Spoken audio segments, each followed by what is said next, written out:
أعوذ بالله من الشيطان الرجيم. بسم الله الرحمن الرحيم.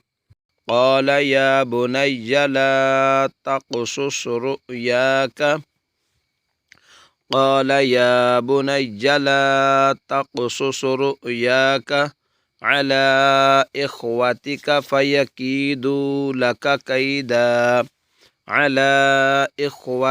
فيكيدوا لك كيدا إن الشيطان